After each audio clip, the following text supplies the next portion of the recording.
Bonjour à toi, j'espère que tu vas bien. Aujourd'hui, je voudrais partager avec toi plutôt une astuce pour garder ta sérénité ou développer ta sérénité lors de gros changements de vie.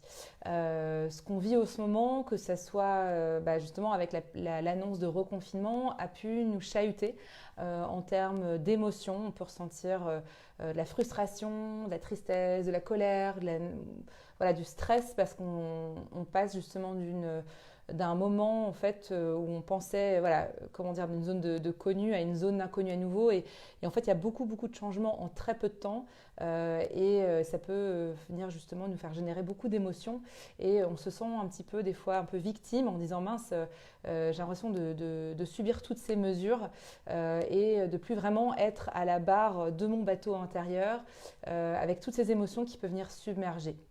Alors, quoi faire dans ces moments-là.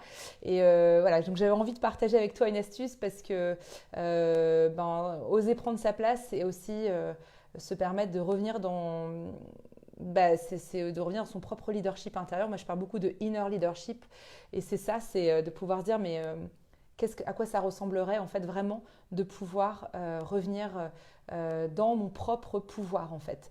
Parce que lorsqu'on a des situations justement où on ne choisit pas, et bien ce qui se passe autour de nous, donc là avec les mesures sanitaires, on ne choisit pas forcément les règles, etc. Et puis on a l'impression de sentir un peu infantilisé, enfin, voilà, il peut y avoir des jugements sur la situation.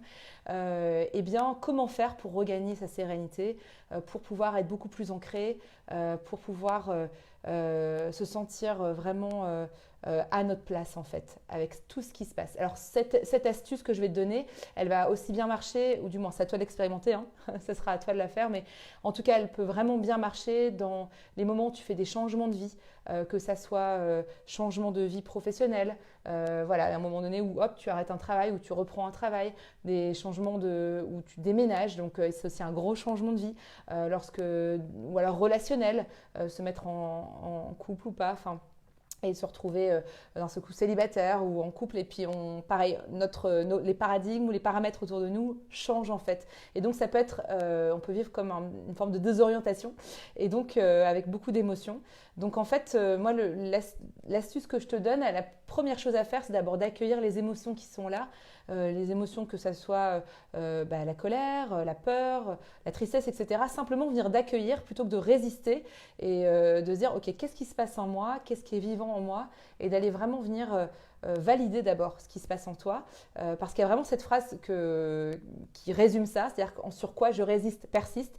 Donc si je résiste, les émotions qui me traversent, elles vont continuer là, puis elles vont continuer à taper à la porte de ton cœur en disant hey, il faut que tu m'écoutes et puis au bout de quelques jours, on ne sait pas pourquoi, on a envie de pleurer, etc. Donc vraiment, première chose, écoute-toi comme tu écouterais un enfant, tu vois, qui a besoin de te dire comment il se sent, tu le prends dans ses bras, prends-toi dans tes bras et viens t'accueillir avec beaucoup de bienveillance et de gentillesse et de douceur sur comment tu te sens. Ça, c'est vraiment la première étape hyper importante, c'est d'abord d'aller s'accueillir là où on en est de nous. Ensuite, la deuxième étape, c'est et c'est là où j'y viens, parce que je vois que c'est une astuce qui marche très bien au niveau de mes clientes, aussi des gens de mon entourage que j'ai partagé ce week-end, qui me disaient alors Marion, comment ça se passe pour toi le reconfinement, etc. Je dis moi le soir des annonces, j'ai eu beaucoup d'émotions qui m'ont traversée, et puis le lendemain matin, je me suis dit ok, je vais vraiment écrire mon contrat intérieur. Et le contrat intérieur, je l'ai lancé déjà pour d'autres fois, mais je l'avais aussi lancé en mars lors de l'annonce du premier confinement et ça m'avait énormément aidé, ça m'avait donné vraiment un guideline sur ce que je voulais en fait de cette période-là. C'est venu de la question de mais si c'était une opportunité pour moi, comment je voudrais vivre en fait cette période-là et comment je voudrais me sentir en fait. Parce qu'on se rend compte que au bout du compte, pour n'importe quelle situation, ce sont les sentiments qui viennent colorer vraiment notre expérience de la vie. Que ça soit par exemple, je peux vivre, si je ressens de la lassitude ou de l'aigreur, je peux vivre des moments magiques avec mes enfants ou avec mon conjoint ou dans la nature, mais peut-être même pas les voir parce que j'ai ce filtre de cette émotion, cet émotionnel qui est là.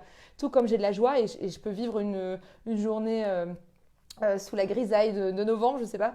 Là, heureusement, il fait beau aujourd'hui, mais voilà, et ne pas voir cette grisaille. Donc, en fait, on se rend compte que l'état émotionnel va venir colorer, va donner un filtre, un peu comme des lunettes, sur ce qu'on peut vivre, notre réalité, en fait.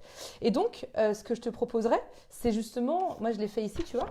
Voilà, c'est le contrat intérieur, le faire avec toi, dire mais c'est quoi les 3 ressentis que je voudrais vraiment ressentir en fait à la fin de ce confinement ou pendant le confinement ou pendant ce que je vis.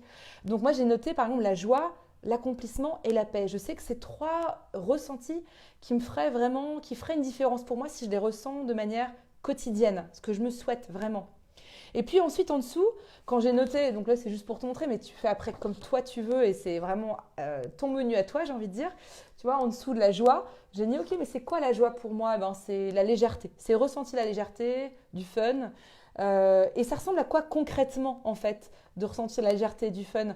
Quelles actions je peux mettre en place, même toutes petites, qui me permettraient de vivre en fait cette émotion? Moi j'ai noté, donc exemple, danser, apprendre, écouter de la musique, peindre, tricoter, voilà, des choses en rapport avec la créativité, appeler une amie, voilà, voilà, donc pour donner des exemples. Hein.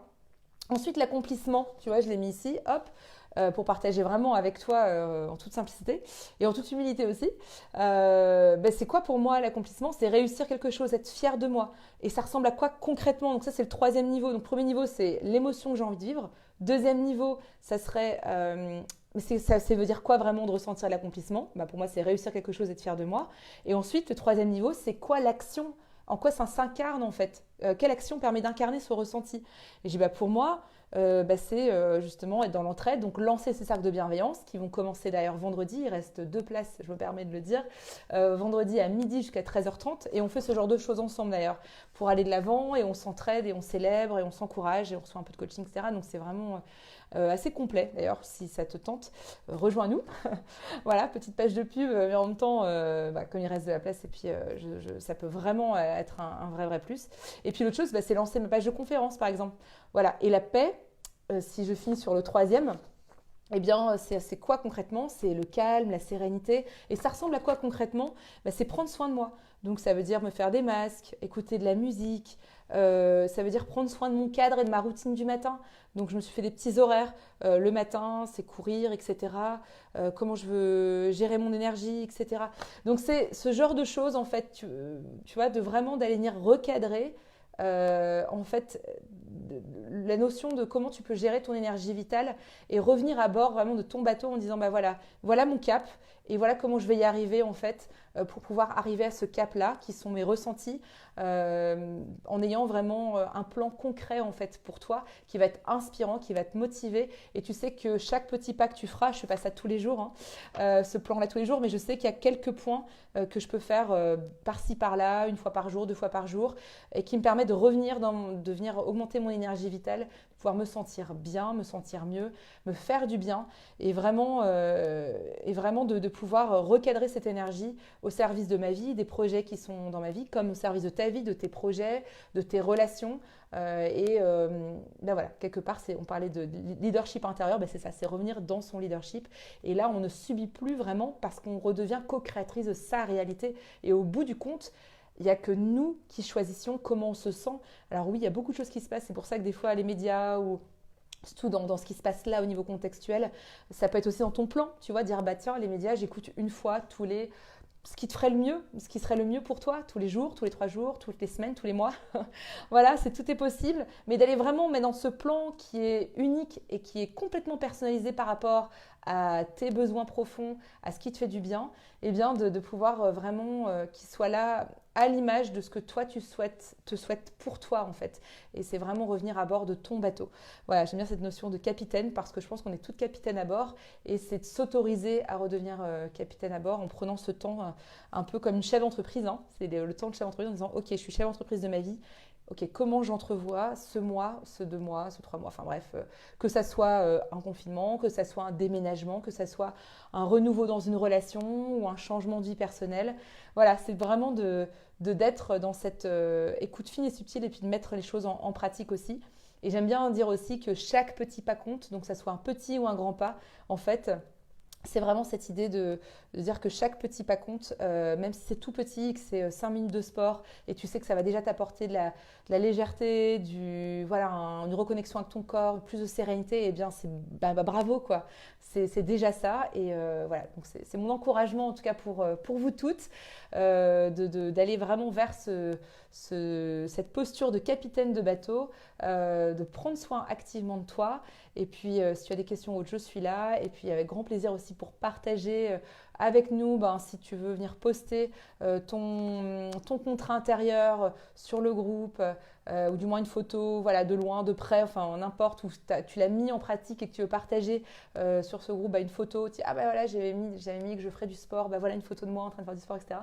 Eh bien, fais-le parce que ça viendra nous inspirer toutes. Moi, ce que je dis souvent, c'est qu'avec tout ce qui se passe, justement, on a encore plus besoin de lumière dans ce monde et qu'en fait, la lumière dans le monde, ça vient aussi de d'abord se reconnecter avec sa propre lumière. Ça veut dire quoi? Se reconnecter avec sa propre source, son essentiel, se prendre soin de soi, de revenir avec se réancrer, se faire du bien, se donner de la douceur. Donc voilà, je vois qu'il y a une personne qui nous regarde, donc bonjour à toi, ravie de t'avoir ici. Je ne sais pas encore qui c'est parce que je ne peux pas le voir sur mon téléphone, mais en tout cas, j'espère que ça vous aura tout inspiré. Je vous embrasse bien bien fort, je vous souhaite une belle semaine et puis je vous dis à très très bientôt. Au revoir.